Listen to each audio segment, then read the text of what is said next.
स्थित इस नवाबगंज नगर के पुनीत धरती पर चल रहे इस 9 दिवसीय श्री राम कथा के हम और आप आज चतुर्थ सत्र में यहाँ पर सभी लोग उपस्थित भए हैं। चौथा है ना, चौथा दिन है। हाँ। इस पूरे आयोजन के केंद्र में परम आदरणीय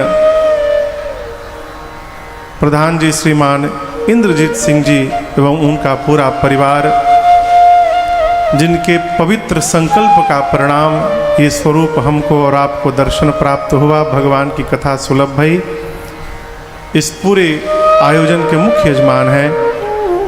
इनके साथ आज चतुर्थ सत्र में दैनिक यजमान के रूप में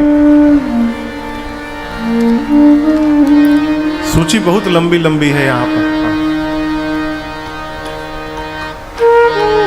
श्रीमान विजय सिंह जी नगवा से, श्रीमान अभिषेक सिंह जी नगवा से, सोनू सिंह जी सहरिया से, श्रीमान मुन्ना सिंह जी सहरिया से, श्रीमान ओम प्रकाश सिंह जी नगवा से, पंकज गुप्ता जी नवाबगंज से, श्रीमान अजय चौहान जी, श्रीमान अमित जी नगर पालिका से, श्रीमान ओमकार सिंह जी टिकरी से एवं श्रीमान ज्ञानेंद्र सिंह जी, ये सब आज के चतुर्थ सत्र के दैनिक यजमान थे। हमारे आपके मध्य श्रीधाम वृंदावन से आए हमारे ज्येष्ठ भ्राता श्री प्रातः स्मरणीय पूज्य श्री अखिलेश्वर दास जी महाराज की पावन उपस्थिति हमारे आपके मध्य में सरकार के श्री चरणों में बारंबार दंडवत बालक का। आसपास दूर से आए आप समस्त कथा के रस रसिक श्रोता बंधु माताएं बहनें, यूट्यूब एवं फेसबुक के माध्यम से पूरे विश्व में इस कथा का रसपान कर रहे सभी श्रोता बंधुओं को अपनी इस बाल मंडली के साथ सादर जय सिया राम। कल हमने और आपने यहाँ पर भगवान के दिव्य जन्म महोत्सव की कथा को गाया, सुना और आनंद मनाया। भगवान प्रकट भय, कहाँ प्रकट भय? अयोध्या में। भगवान के आने के बाद पूज्यपाद गोस्वामी तुलसीदास जी कहते हैं, गृह गृह बाज बधाव शुभ, प्रगटे सुषमा कंद, हर्षवंत सब जहाँ तहाँ, नगर नारी नर। गोस्वामी जी कहते हैं कि भगवान के आने के बाद श्रीधाम अयोध्या के एक एक घर में लोग बधाई गाने लगे, उत्सव मनाने लगे।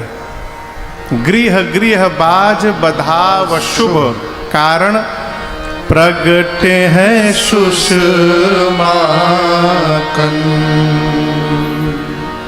राम जी कहाँ प्रकट भय? श्री चक्रवर्ती दशरथ जी महाराज के महल में। बधाई कहाँ गाई जा रही है? पूरी अयोध्या में। ऐसा क्यों महाराज? यही श्री चक्रवर्ती जी महाराज के व्यक्तित्व का परिचायक है। जीवन में व्यक्ति के बारे में चिंतन नहीं करना चाहिए, करना चाहिए तो व्यक्ति के व्यक्तित्व के बारे में चिंतन करना चाहिए। व्यक्तित्व श्रेष्ठ होगा तो व्यक्ति अपने आप श्रेष्ठ बन जाएगा। आप दर्शन करिए। अभी मैंने आपसे प्रारंभ में निवेदन की कि यहाँ दैनिक यजमान की सूची बहुत लंबी है इस कथा में।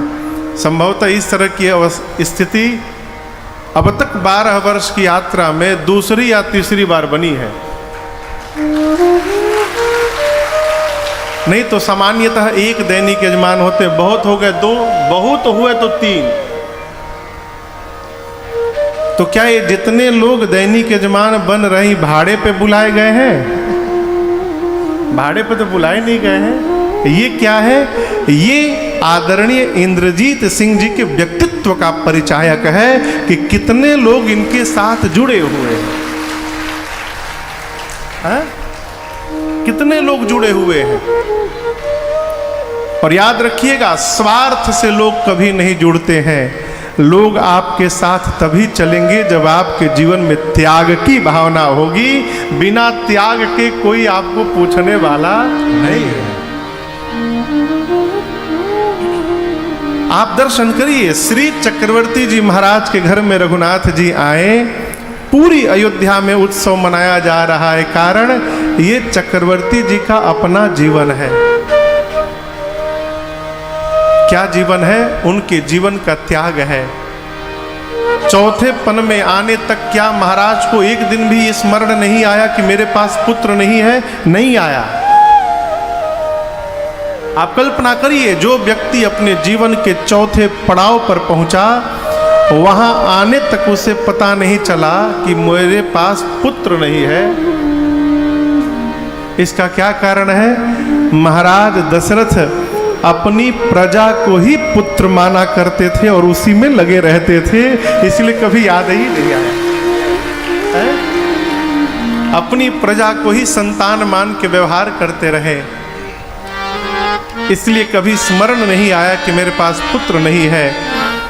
वो तो जब राघव जी की इच्छा हुई अवतार लेने की, उर प्रेरक रघुवंश भगवान ने प्रेरित किया चक्रवर्ती जी को। तब भेगलानी मोरे सुत नाई, चौथे पन में जाकर ग्लानी भई। ये प्रसंग कहता है, आपके जीवन में जब त्याग की भावना बनी रहेगी, आप जब अपनों के बारे में सोचा करेंगे, अपनों मतलब परिवार नहीं, भगत का अपना बहुत बड़ा होता है। भक्त के अपने में सर्वे भवन्तु सुखिनः आता है। भक्त के लिए समग्र मनुष्य जाति उसकी अपनी है। जब आप अपनों के बारे में चिंतन प्रारंभ करेंगे ना, तो आपके अपने जब जब भगवान के सामने बैठेंगे तो भगवान से कहेंगे, प्रभु उनको कुशल बना के रखिएगा, वो सबके बारे में सोचते हैं, उनका कष्ट हमको दे दीजिएगा लेकिन उनको ठीक रखिएगा। ये कब होगा? जब आप सबके बारे में सोचेंगे। चक्रवर्ती जी महाराज के घर भगवान अवतार लिए, पूरी अयोध्या में उत्सव मनाया जा रहा है, लोग बधाई गा रहे हैं। चक्रवर्ती जी महाराज थोड़े बेचैन हैं। क्यों बेचैन है? गुरु जी की बात का स्मरण करके। गुरु जी ने कहा था कि धरहु धीर होई हाहि सूत चारि। गुरुदेव ने कहा था, धैर्य रखिए, आपको 4 पुत्र होंगे। अभी कितने पुत्र जन्म लिए हैं? कहिए। 1 रघुनाथ जी, यानी 3 अभी आने वाले हैं। महाराज बेचैन, अयोध्या का आनंद 4 गुना बढ़ गया। अब तक जो बधाई गाई जा रही थी, वो बधाई 4 गुना बढ़ गई। और जब चारों भैया अवतार ले लिए, तब गोस्वामी जी कहते हैं, वह सुख संपत्ति समय समाजा कही न सके शारद अहिराजा। उस समय के संपत्ति को, सुख को, समाज को है सरस्वती और शेष नारायण भी व्याख्या करने में सक्षम नहीं है। क्यों महाराज? सुमन वृष्टि आकाश ते होए, ब्रह्मानंद मगन सब लोई। आकाश से पुष्प की वर्षा हो रही है। सभी लोग आनंद में नहीं हैं, परमानंद में नहीं हैं, साक्षात ब्रह्मानंद में डूब रहे हैं। क्यों? ब्रह्म ही बालक बन के आ गया है। विषयी के पास जाएंगे तो विषय का सुख मिलेगा, भगत के पास जाएंगे तो भगवान के भक्ति का सुख मिलेगा। यहां कहते हैं ब्रह्मानंद मगन सब कोई। जीवन में यदि वास्तव में ब्रह्मानंद परमानंद की अनुभूति हो गई तो उसके बाद लगता है कि मानो जीवन की यात्रा यही पूरी हो गई, फिर कुछ बचा ही नहीं साहब। देखिए, आदमी ढूंढता तभी तक है जब तक मिला नहीं रहता है। मिल जाने के बाद ढूंढने का काम समाप्त है? यहां परमात्मा स्वयं अवतार लिए हैं। जो आनंद सुख प्राप्त हुआ, गोस्वामी जी कहते हैं वो कहने में नहीं आ सकता। पूरा देव समाज भगवान के दर्शनार्थ श्रीधाम अयोध्या में आया हुआ है। कल आपको मैंने सुनाया, तुम्हारे पीछे मैं पहुंचने वाली नहीं हूं, इसलिए मेरी सहायता करो कि मुझे भी दर्शन प्राप्त हो। गोस्वामी जी कहते हैं तदपि बनी संध्या अनुमानी। संध्या का आगमन भया और संध्या के आड़ में, संध्या के पीछे रात्रि देवी भगवान के पास आई। अब यहां दर्शन करिए, दिन के दोपहर में संध्या का आगमन कैसे हो गया। गोस्वामी जी कहते हैं अयोध्या वासियों को जब पता चला कि महाराज के घर में पुत्र हुआ है तो उनके मन में भाव आया कि यदि उस दिन अग्नि नारायण प्रसाद न दिए होते तो आज ये दिन देखने को मिलने वाला नहीं था। तो ये किसकी कृपा से हुआ है? अग्नि नारायण की कृपा से। तो सारे अयोध्या के लोग अपने अपने घरों में आहुति करने लगे। अब हर घर से धुआं निकलने लगा अयोध्या में। इधर माताएं क्या की, थाल में अबीर भर के और अपने घरों से बाहर निकल के लगी सड़क पर गलियों में अबीर लुटाने। संध्या के समय आकाश का रंग कैसा होता है? कहिए। सूर्यास्त के समय आकाश का रंग कैसा होता है? कभी देखे नहीं है का? हाँ, नीला लाल। हाँ, नीला। अच्छा वह कोई हरा नहीं बोला। लाल रंग का आकाश होता है। अबीर जब उड़ने लगा तो पूरे ऊपर के वायुमंडल में लाल लाल अबीर फैल गया। इस दृश्य को लगा देखकर कि मानो दिन में ही संध्या का आगमन हो गया है।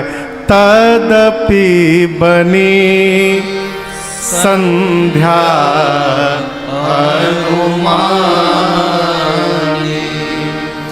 घरों से आहुति होने के कारण क्या निकल रहा है? काले रंग का धुआं अग्निकुंड से। पहले से आकाश में अबीर विद्यमान है, इधर घरों से धुआं निकलने लगा। धुआं और अबीर जाकर एक ऐसी मोटी परत बना दिए ऊपर के वायुमंडल में कि दिन के दोपहर में ही सूर्य नारायण छिप गए। और जहां सूर्य नारायण छिपे, नीचे रात्रि का आगमन हुआ। ऐसा लगा मानो प्रभु ही मिलन आई जनुराती। ऐसा लगा दिन में ही भगवान से मिलने रात्रि चली आई। सब लोग आनंद में हैं।